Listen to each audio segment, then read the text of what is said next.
Welcome dear student. Knowledge building inspiring engagement, नई ज्योति नई दिशा ज्ञान ज्योति शिक्षा क्लब छत्तीसगढ़ की ओर से हम आपके लिए टेंस की क्लास लेकर के आए हैं। और आज की क्लास है फ्यूचर सिंपल टेंस। जैसा कि नाम से ही समझ आ जाता है कि फ्यूचर मीन्स होता है भविष्य। भविष्य में होने वाली बातें इस टेंस के माध्यम से हम पढ़ेंगे। तो वाक्य के अंत में गा, गे, गी आदि आता है। और देखते हैं आई और वी के साथ शैल और you, they, he, she, it या एनी नेम या बाकी जो भी सब्जेक्ट है उनके साथ हम विल का यूज करते हैं।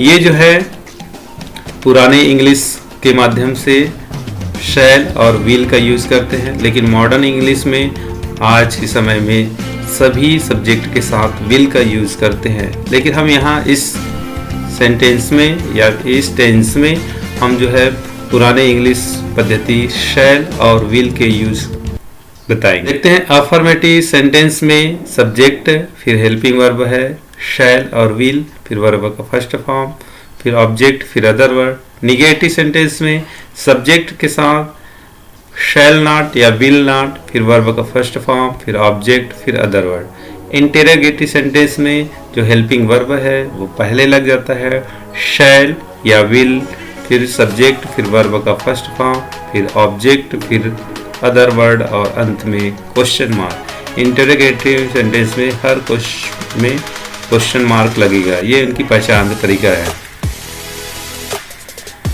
आइए हम एक ही सेंटेंस को तीनों फॉर्म में सेंटेंस करेंगे, अफर्मेटिव, निगेटिव और इंटेरोगेटिव। मैं तुम्हें अंग्रेजी व्याकरण पढ़ाऊंगा। ये हो जाएगा I shall teach you English grammar. मैं तुम्हें अंग्रेजी व्याकरण नहीं पढ़ाऊंगा। I shall not teach you English grammar. क्या मैं तुम्हें अंग्रेजी ग्रामर पढ़ाऊंगा? Shall I teach you English grammar. ये हम तीनों सेंटेंस में फ्रेम किए हैं, अफर्मेटिव, निगेटिव और इंटेरोगेटिव सेंटेंस। चलिए देखते हैं। तुम यह काम करोगी, you will do this work. यहाँ पर डू करना, यहाँ पर वर्ब है करना, तो इसके लिए आया do.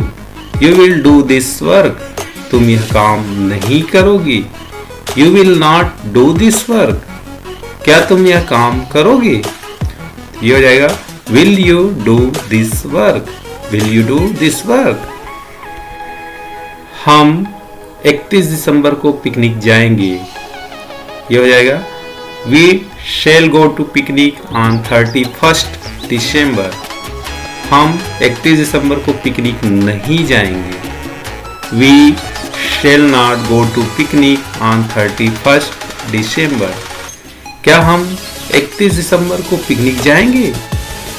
Shall we go to picnic on 31 December.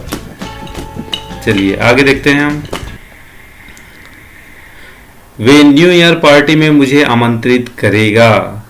They will invite me new year party. Way new year party में मुझे आमंत्रित नहीं करेगा। तो यह हो जाएगा दे will not invite me new year party. क्या वे न्यू ईयर पार्टी में मुझे आमंत्रित करेगा? Will they invite me new year party. तो ये सभी सेंटेंस है। आगे देखते हैं। वह फिल्म देखने मॉल जाएगा। तो यहाँ पर देखिए दो सेंटेंस है। हिंदी में बात करें तो दो वर्ब है, फिल्म देखना और मॉल जाना। तो जो लास्ट में वर्ब आता है इंग्लिश में वो पहले वर्ब बन जाता है या मुख्य वर्ब बन जाता है, मेन वर्ब बन जाता है। और जो बाद में जो पहले दिखता है वो लास्ट में लगता है या बाद में लगता है। तो यहाँ पर है पहला वर्ब, देखिए वह फिल्म देखना एक वर्ब हुआ और मॉल जाना। तो जो जाएगा ये लास्ट में आया है तो इंग्लिश सेंटेंस में पहले लग जाएगा। तो जाना के लिए गो और फिल्म देखने के लिए वॉच। तो देखते हैं He will go to mall for watch movie. वह फिल्म देखने मॉल नहीं जाएगा. He will not go to mall for watch movie. क्या वह फिल्म देखने मॉल जाएगा? Will he go to mall for watch movie? Will he go to mall for watch movie?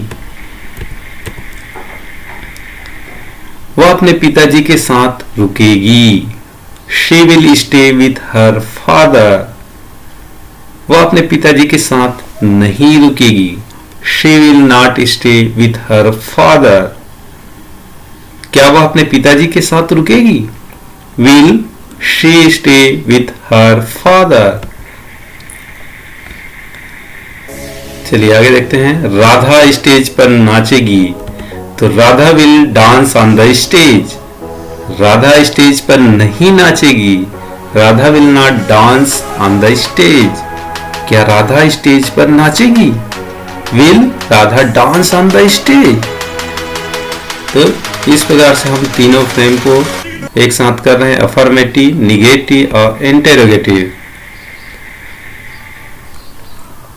चलिए आगे देखते हैं. बच्चा जोर जोर से रोएगा.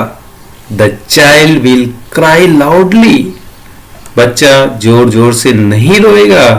The child will not cry loudly. क्या बच्चा जोर जोर से रोएगा? Will the child cry loudly. इस प्रकार तीनों सेंटेंस. चलिए आगे देखते हैं. मैं स्टेज पर भाषण दूंगा. I shall deliver speech on the stage. मैं स्टेज पर भाषण नहीं दूंगा. तो ये हो जाएगा I shall not deliver speech on the stage. क्या मैं स्टेज पर भाषण दूंगा? इंटेरोगेटिव सेंटेंस है इसलिए हेल्पिंग वर्ब पहले लग जाएगा. Shall I deliver speech on the stage. आगे है. वह मिट्टी के खिलौने बनाएगा. He will make clay toys. मिट्टी को क्ले बोलते हैं. चलिए वह मिट्टी के खिलौने नहीं बनाएगा. He will not make clay toys. क्या वह मिट्टी के खिलौने बनाएगा? Will he make clay toys? Will he make clay toys? आगे है. तेज बारिश होगी. यहाँ पर कोई सब्जेक्ट नहीं है इसलिए तेज बारिश होना ये वर्ब है. सब्जेक्ट यहाँ पर नहीं है. जहाँ सब्जेक्ट नहीं होता वहां पर इट का यूज करते हैं. तो it will rain heavily. It will rain heavily. Negative form में तेज बारिश नहीं होगी. It will not rain heavily. फिर है इंटेरोगेटिव. क्या तेज बारिश होगी? ये संभावना व्यक्त कर रहे हैं. क्या तेज बारिश होगी भविष्य में, आने वाले टाइम में. तो will it rain heavily. Will it rain heavily. तुम नदी में स्नान करोगे. You will take bath in the river. तुम नदी में स्नान नहीं करोगे. You will not take bath in the river. क्या तुम नदी में स्नान करोगे? Will you take bath in the river. वे कक्षा में उपस्थित होंगे. They will present in the class. वे कक्षा में नहीं होंगे. They will not present in the class. क्या वे कक्षा में उपस्थित होंगे? Will they present in the class.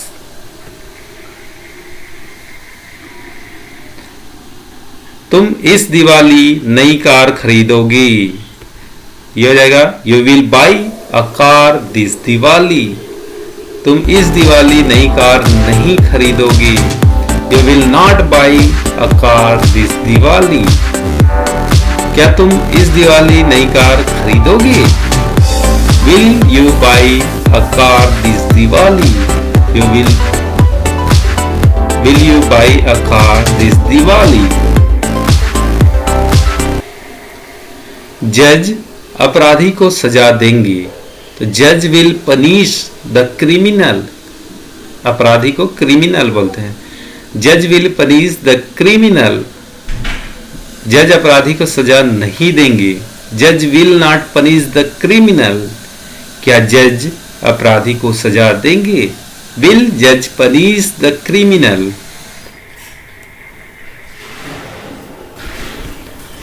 तुम गरीबों की सेवा करोगे, यह जाएगा you will help the poor.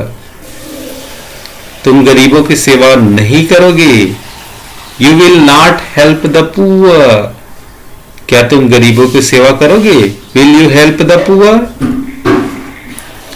वह आपके लिए अच्छा उपहार लाएगा, he will bring a good gift for you, वह आपके लिए अच्छा उपहार नहीं लाएगा, he will not bring a good gift for you, क्या वह आपके लिए अच्छा उपहार लाएगा? Will he bring a good gift for you, will he bring a good gift for you. ज़्यादा से ज़्यादा लाइक करिए, शेयर कीजिए और सब्सक्राइब कीजिए।